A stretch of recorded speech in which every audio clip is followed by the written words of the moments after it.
Alhamdulillahilladzi nahmaduhu wa nasta'inuhu wa nastaghfiruh wa na'udzu billahi min shururi anfusina wa min sayyiati a'malina may yahdihillahu fala mudhillalah wa may yudlil fala hadiyalah. Asyhadu an la ilaha illallah wahdahu la syarikalah wa asyhadu anna Muhammadan abduhu wa rasuluh. Allahumma salli wa sallim ala sayyidina Muhammad wa ala alihi wa ashabihi wa mawalah. Faya ayuhan nas ittaqullaha haqqa tuqatih wa la tamutunna illa wa antum muslimun. Wa qala Allah ta'ala fi kitabihil karim, a'udzu billahi minasy syaithanir rajim. Bismillahirrahmanirrahim. Walladzi ba'atsa fil ummiyina rasulan minhum yatlu 'alaihim ayatihi wa yuzakkihim wa yu'allimuhumul kitaba wal hikmah wa in kanu min qablu lafi dhalalin mubin. Ma'asyiral kaum muslimin, sidang jamaah Jumat yang dimuliakan oleh Allah Subhanahu wa taala. Dalam kesempatan yang berbahagia ini, tiada henti-hentinya khatib mengingatkan kepada diri khatib pribadi khususnya dan kepada para jamaah umumnya. Marilah kita senantiasa bertakwa kepada Allah Subhanahu wa taala dengan haqqa tuqatih, dengan sebenar-benar takwa, senantiasa menjalankan seluruh perintah Allah, dan kemudian bersamaan itu pula kemudian kita bersemangat untuk meninggalkan apa yang dilarang oleh Allah Subhanahu wa ta'ala. Yang dengan itu semoga Allah Subhanahu wa ta'ala memuliakan kita, karena sungguhnya orang-orang yang dimuliakan oleh Allah adalah mereka-mereka yang bertakwa kepada Allah Subhanahu wa ta'ala. Inna akramakum indallahi atqakum. Sesungguhnya di antara kalian yang paling mulia di sisi Allah adalah atqakum, siapa yang bertakwa di antara kalian. Ma'asyiral kaum muslimin, sidang jamaah Jumat yang dimuliakan oleh Allah Subhanahu wa taala. Kita bersyukur, kita tiada henti-hentinya bersyukur kepada Allah Subhanahu wa taala atas segala kemuliaannya, atas segala nikmatnya, atas segala takdirnya, yang kemudian kita semua Allah takdirkan masih membersamai kita dengan bulan, dengan tahun baru Hijriah, yakni 1445 Hijriah. Tepatnya saat ini kita berada di tanggal 3 Muharram.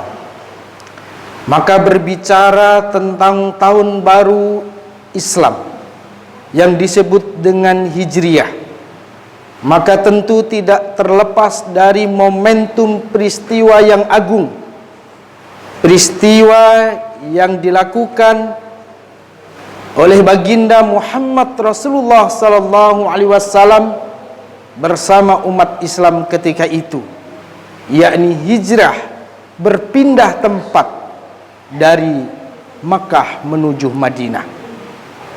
Maka jamaah sekalian yang dimuliakan oleh Allah Subhanahu wa taala, tentu dalam perjalanan hijrahnya Nabi Muhammad sallallahu alaihi wasallam beserta kaum muslimin ketika itu, betapa banyak kita mengambil hikmah-hikmah dalam perjalanan hijrah ini. Itulah sebabnya kemudian ini, momentum ini dijadikan, dimaknai sebagai kemudian tahun hijrah, tahun baru umat Islam, kemudian dinamakan menjadi tahun hijriah. Maka jamaah sekalian, di antara banyaknya hikmah ini, peristiwa hijrah ini, tentu kita tidak ingin bahwa hijrahnya Nabi Muhammad Rasulullah Muhammad sallallahu alaihi wasallam, kita tidak memaknai hanya sekedar peristiwa berpindahnya berpindah tempat dari Mekah menuju Madinah. Tetapi tentu kita akan memaknai dengan sangat luas bahwa peristiwa hijrahnya Nabi Muhammad Rasulullah sallallahu alaihi wasallam kita maknai sebagai hijrah, bukan hanya sekedar fisik, tapi hijrah minadz-dzulumati ilan nur. Peristiwa hijrah atau berubah dari kesesatan menuju cahaya Allah Subhanahu wa taala. Peristiwa hijrahnya Nabi Muhammad Rasulullah sallallahu alaihi wasallam kita ingin memaknai bahwa hijrah ini berpindah dari sebuah kondisi minal kafirun ilal mu'minun, dari kondisi kekafiran menuju keimanan, dari kondisi berubah dari kondisi minal maksiyah ilal ta'ah, dari kemaksiatan menuju ketaatan kepada Allah Subhanahu wa taala. Jamaah sekalian yang dimuliakan oleh Allah Subhanahu wa taala, perubahan adalah sebuah keniscayaan. Maka tentu bukan sebuah perubahan yang menjadi persoalan. Yang menjadi persoalan bagi kita adalah bagaimana dalam setiap momentum perubahan itu kita berada dalam kondisi yang lebih baik. Itulah kenapa kemudian baginda Rasulullah sallallahu alaihi wasallam menyebutkan kepada orang-orang yang beruntung. Siapa mereka? Mereka orang-orang yang beruntung adalah mereka yang kemudian dalam perubahan itu dalam kondisi yang lebih baik. Baginda Rasulullah mengatakan, "Man yaumuhu khairan min amsihi fahuwa robihun." Barang siapa yang hari ini kondisinya khairun min amsihi, lebih baik daripada hari kemarin, maka baginda Rasulullah mengatakan fahuwa robihun, maka dialah sesungguhnya orang-orang yang beruntung. Jamaah sekalian yang dimuliakan oleh Allah Subhanahu wa taala, maka perubahan sesungguhnya tidak bisa kita tolak.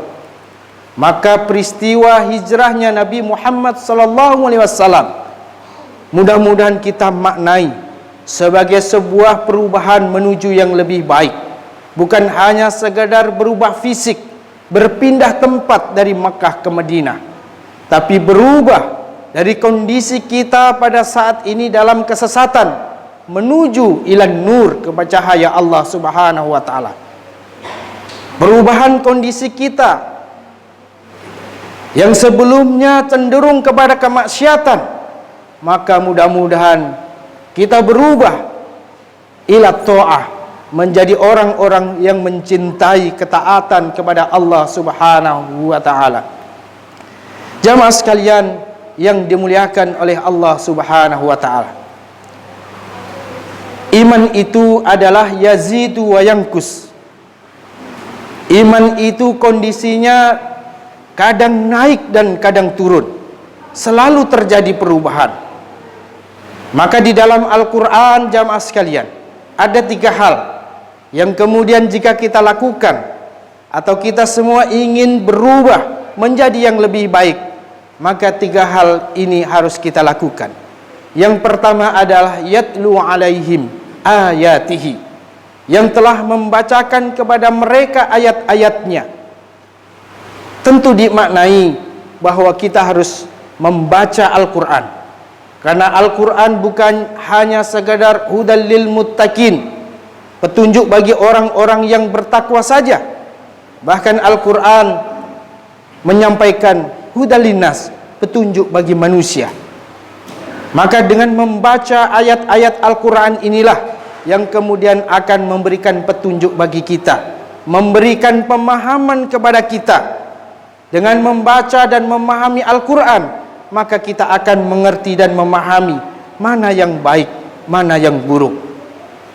Dengan membaca dan memahami Al-Quran sebagai hudal linnas, sebagai hudal lil muttaqin, sebagai petunjuk bagi orang-orang yang bertakwa, maka kita akan memahami mana sesuatu yang haram dan mana sesuatu yang halal. Sehingga ketika kita memahami dengan benar, maka insya Allah setiap perubahan kita akan jauh menjadi lebih baik. Yang kedua, apa yang harus kita lakukan sehingga setiap perubahan kita dalam kondisi yang baik? Yang kedua adalah wa yuzakkihim, yang telah membersihkan jiwa-jiwa mereka. Pembersihan hati. Hati menjadi sesuatu yang amat penting. Dalam hadis Rasulullah SAW menyampaikan, mengingatkan kepada kita semua, ala innahum fil jasadi mudghah. Ingatlah manusia, ingatlah kalian bahwa sesungguhnya di dalam jasadmu itu ada mudghah, ada segumpal daging. Idza saluhat saluhal jasaduhu. Apabila segumpal daging itu baik, maka akan baiklah seluruh jasadnya. Wa idza fasadat, dan apabila segumpal daging itu buruk, fasadal jasadu kulluhu, maka akan buruklah, maka akan jeleklah seluruhnya, seluruh jasad itu. Maka kata baginda Rasulullah, ala wahya al-qalbu, maka ingatlah bahwa segumpal daging itu tidak lain adalah hati. Hati inilah kemudian memberikan kecenderungan. Maka orang-orang yang memiliki hati yang bersih, maka dipastikan seseorang itu akan cenderung melakukan kebaikan, menjauhi kemaksiatan, selalu taat kepada Allah Subhanahu wa taala. Dan sebaliknya, ketika seseorang memiliki hati yang sakit, qalbun marid, ketika seseorang memiliki hati yang buruk, maka dia pasti akan cenderung untuk melakukan keburukan. Jamaah sekalian yang dimuliakan oleh Allah Subhanahu wa taala. Selanjutnya yang ketiga yang harus kita lakukan dalam rangka agar setiap perubahan kita menjadi perubahan yang lebih baik. Wa yu'allimuhumul kitaba wal hikmah, yang telah mengajarkan Alkitab dan Al-Hikmah. Tentu ini dimaknai bahwa kehadiran kita di majelis-majelis ilmu, kehadiran kita di majelis-majelis taklim tentu akan memberikan pemahaman yang baik, dan itu tentu diharapkan fikiran kita akan cenderung lebih baik, sehingga pola pikir kita baik dan cenderung kita akan melakukan kebaikan, dan selanjutnya perubahan yang terjadi adalah perubahan yang lebih baik.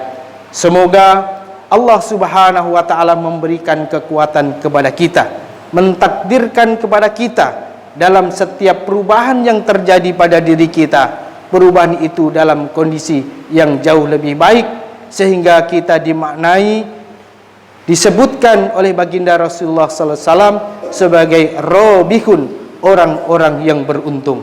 Barakallahu li wa lakum fil Qur'anil azim, wa nafa'ani wa iyyakum bima fihi minal ayati wa dzikril hakim. Aqulu qouli hadza wastaghfiruhu innahu huwal ghafurur rahim.